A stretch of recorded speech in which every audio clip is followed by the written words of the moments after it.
आधुनिक भारत का इतिहास सीरीज में यूनिट 1 से हम स्टार्ट करते हैं। तो देखो स्टार्ट करते हैं। सबसे पहले लेसन नंबर 1 ही हमारा है जिससे हम पढ़ना स्टार्ट करेंगे।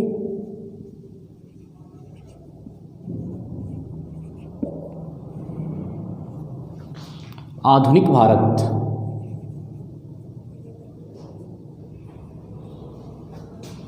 जिसकी यूनिट 1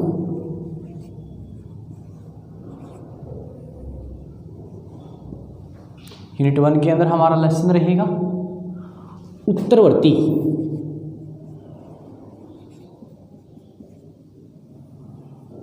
मुगल शासक।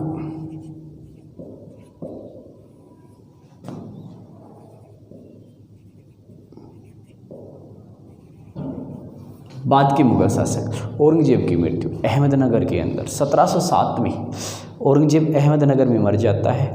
उसके मरने के बाद उसके उत्तराधिकारी औरंगजेब की तरह योग्य नहीं थे, निकम्मे शासक हैं। तो सबसे पहला जो शासक बना है, देखो सबसे पहले इतिहास के अंदर मोस्ट इंपोर्टेंट तथ्य है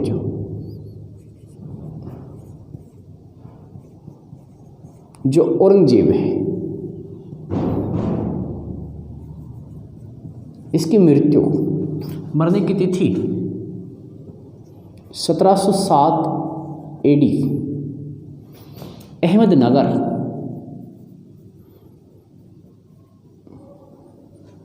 महाराष्ट्र के अंदर।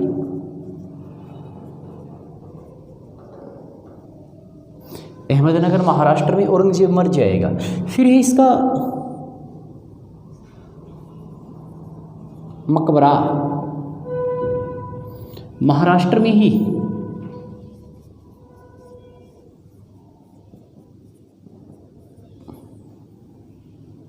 औरंगाबाद महाराष्ट्र में होगा। और ये मुगल शासकों में सबसे अंतिम है। मुगल शासकों के अंदर सबसे अंतिम शक्तिशाली शासक है। मुगल शासकों की सीरीज में बाबर के बाद हुमायूं के बाद अकबर के मरने के बाद जहांगीर, जो इतिहास में सलीम के नाम से प्रसिद्ध है, और सलीम का उत्तराधिकारी बना खुर्रम, जो शाहजहाँ कहलाया, और शाहजहाँ के बाद औरंगजेब। तो औरंगजेब है जो ये अंतिम शक्तिशाली शासक। तो ये अंतिम शक्तिशाली शासक हो जाएगा, अंतिम शक्तिशाली मुगल शासक।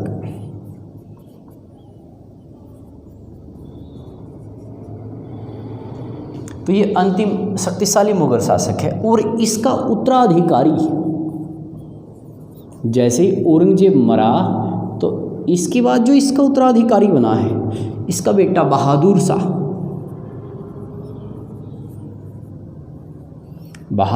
आ जाएगा।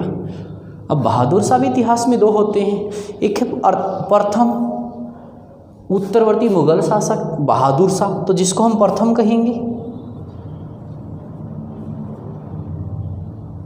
ये प्रथम है।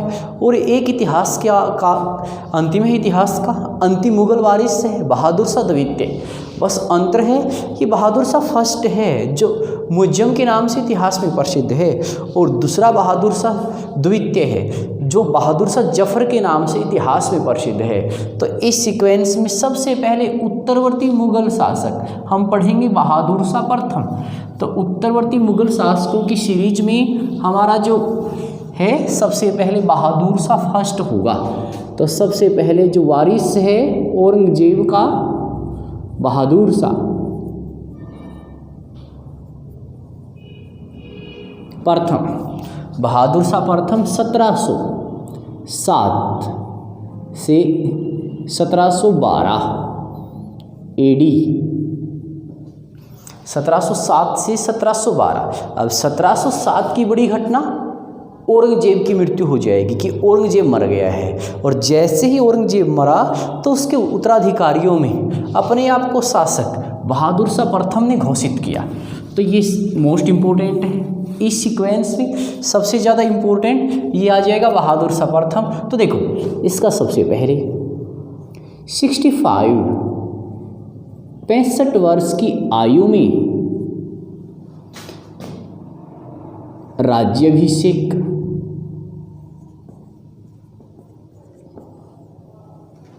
अब समझो, अब जो इंसान 65 वर्ष की आयु में राजा बनता है तो कितना एज्ड हो चुका है। और अगर इसी सीरीज में मुग़ल शासकों में देखा जाए, अकबर है 13 वर्ष 4 महीने की आयु में 1556 के अंदर शासक बना था।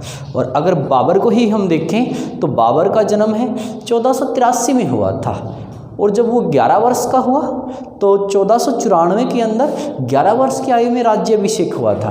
तो कहाँ बाबर 11 वर्ष की आयु में, कहाँ अकबर 13 वर्ष 4 महीने की आयु में, और कहाँ बहादुर शाह प्रथम 65 वर्ष की आयु में राजा बनेगा। तो राज्याभिषेक 65 वर्ष की आयु में, तो इससे सिद्ध होता है वृद्धावस्था में।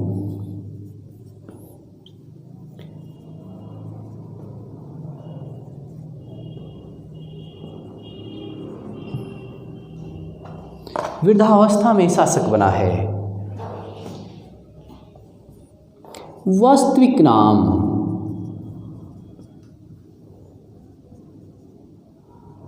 जो इसका वास्तविक नाम है वो है मुअज्जम।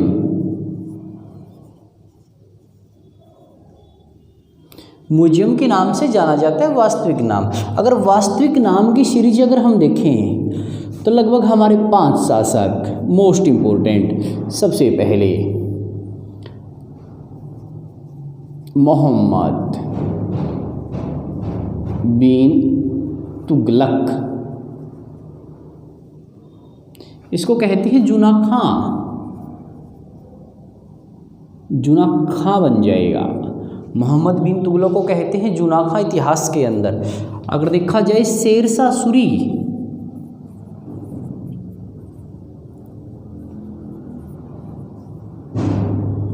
शेरशाह सूरी को इतिहास में फरीद कहते हैं, तो फरीद के नाम से प्रसिद्ध होगा। अलाउद्दीन खिलजी, अलाउद्दीन खिलजी, इसको अली कहते हैं।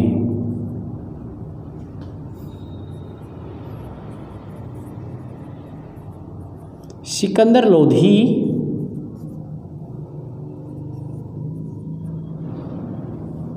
इसको निजाम खां कहते हैं। तो ये इतिहास में निजाम खां कहलाएगा। इसके अलावा और भी हैं, जैसे इसके अलावा आ जाएगा मोहम्मद शाह रंगीला, रोशन अख्तर के नाम से इतिहास में प्रसिद्ध है। जहांगीर को सलीम कहते हैं। शाहजहाँ, शाहजहाँ को इतिहास के अंदर खुर्रम कहते हैं। तो ये कुछ शासकों के वास्तविक नाम हैं। तो बहादुर शाह प्रथम मुअज्जम कहलाएगा। 65 वर्ष की आयु में शासक बना। इसने 1708 के अंदर शिवाजी पौत्र, शिवाजी का पौत्र है शाहू जी को मुगल कैद से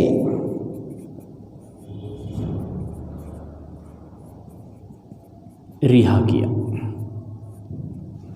मुगलों की कैद से, देखो इसका रीजन बहुत बड़ा है।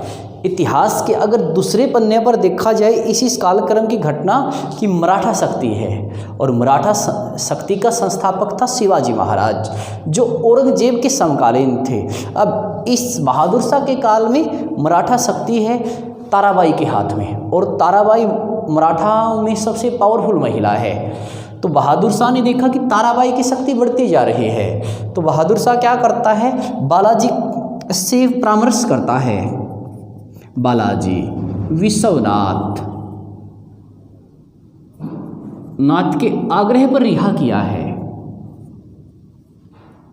बालाजी विश्वनाथ के कहने पर, क्योंकि बालाजी विश्वनाथ और ताराबाई की आपस में नहीं बनती। ताराबाई क्या करती है, बालाजी विश्वनाथ का अपमान करके अपने दरबार से निकाल देती है। तो जैसे ही बालाजी विश्वनाथ मराठा दरबार से बाहर निकले तो उन्होंने ताराबाई से अपने अपमान का बदला लेने के लिए बहादुर शाह प्रथम से संधि की, समझौता किया, और उस समझौते के तहत मराठाओं में फूट डालने के लिए एक उल्लेखनीय कार्य क्या किया कि शिवाजी के पौत्र, जो शिवाजी का ज्येष्ठ पुत्र है संभाजी, उसका बेटा है शाहू जी, जो मराठाओं का वास्तविक गद्दी का हकदार है। तो इसको कैद से निकाल दिया बालाजी विश्वनाथ के कहने पर। जैसे ये कैद से बाहर आया, इसने ताराबाई से राजगद्दी मांगी, पुणे का सिंहासन मांगा, और पुणे के सिंहासन को लेने के लिए मराठा संघ में फूट पड़ गई और आपस में ही मराठाओं का क्या हुआ, युद्ध हुआ, और इसका लाभ मुगलों को मिला। तो बालाजी विश्वनाथ के आग्रह पर साहू जी को कैद से, मुगल कैद से रिहा कर दिया गया। ये इसके काल की सबसे बड़ी घटना है। अब इसने कुछ समय के लिए, कुछ टाइम के लिए, कुछ समय लगाता है, कुछ समय के लिए जजिया कर रोक दिया।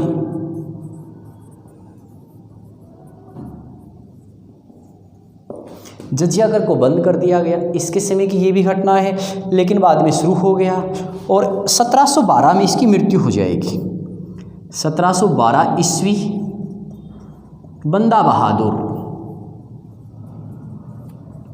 सिखों के नेता है बंदा बहादुर। माधवदास कहते हैं, माधवदास का नाम इन्होंने जो प्राप्त हुआ है वो सिखों के अंतिम गुरु गोविंद सिंह ने इनको दिया था, बंदा बहादुर को। तो माधवदास बंदा बहादुर के विरुद्ध अभियान में बहादुर शाह की मृत्यु हो जाएगी, बहादुर शाह मर जाएगा। अब जो बहादुर शाह है इसको राजनीतिक ज्ञान नहीं है, राजनीति का इसको ज्ञान नहीं है। अब राजनीतिक ज्ञान ना होने के कारण ये इतिहास में राजनीतिक अनुभव नहीं है, इसको अच्छे ढंग से साम्राज्य को चलाना नहीं आता, दूरदृष्टा की कमी है, तो राजनीतिक अनुभव नहीं है, इस कारण इसका उपनाम इतिहास में दिया गया है। राजनीतिक अनुभव ना होने के कारण ये इतिहास में शाह ए बेखबर, मोस्ट इंपोर्टेंट इस टॉपिक का, शाह ए बेखबर कहलाई, ये इनका नाम है, शाह ए बेखबर। हर किसी भी प्रकार की कोई जानकारी नहीं, तो बेखबर, अनजान व्यक्ति, इतिहास में ये इनका नाम हो गया। तो 1712 में मृत्यु बंदा बहादुर सिखों से संघर्ष में, क्योंकि इस समय सिख और मुगलों का आपस में संघर्ष चला हुआ है, तो इस अभियान के दौरान इसकी मृत्यु हो गई, बहादुर शाह मर गया, मुअज्जम के नाम से इतिहास में प्रसिद्ध। अब इसके बाद जो अगला मुगल वारिस है वो है जहांदार शाह। तो अब हम जहांदार शाह के बारे में पढ़ते हैं।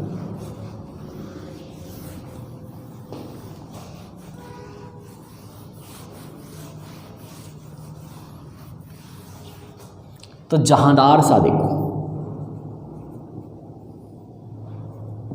जहांदार शाह आ जाएगा।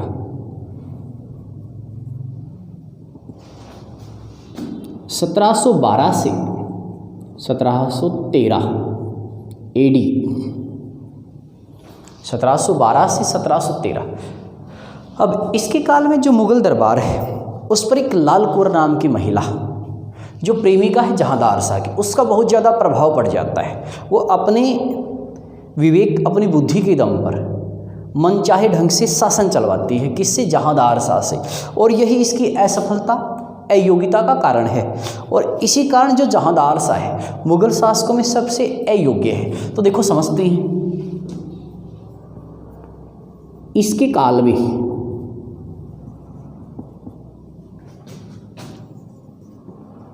लाल कुंवर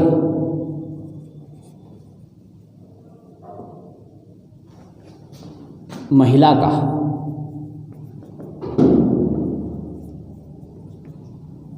मुगल दरबार में गहरा प्रभाव,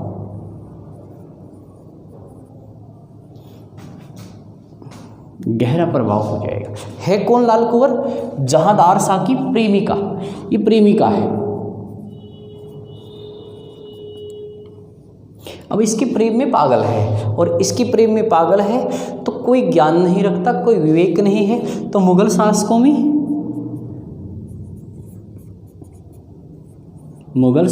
में सबसे अयोग्य, सबसे निकम्मा, अयोग्य शासक, सबसे अयोग्य होगा। टोटल मुगल शासक हैं बाबर से लेके बहादुर शाह द्वितीय तक कुल 18 शासक हुए हैं, तो 18 के 18 में सबसे अयोग्य, सबसे निकम्मा जहांदार शाह। मात्र 1 वर्ष का शासन है, तो देखो इसलिए इसका उपनाम मिला है इसको, इसका उपनाम जो रखा गया है इसको कहते हैं लंपट मूर्ख, लंपट मूर्ख के नाम से। अगर इतिहास के अंदर ये सम आता है कि पागल सुल्तान कौन है, यह है लंपट मूर्ख। अगर आता है मूर्ख सुल्तान कौन है, देखो यह है लंपट मूर्ख। अगर सम आता है पागल सुल्तान और आता है मूर्ख सुल्तान, दोनों में अंतर है। तो पागल सुल्तान है मुबारक शाह,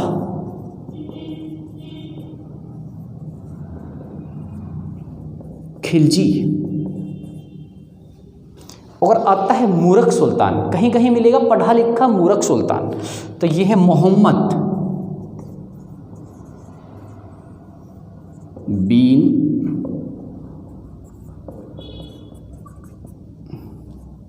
तुगलक।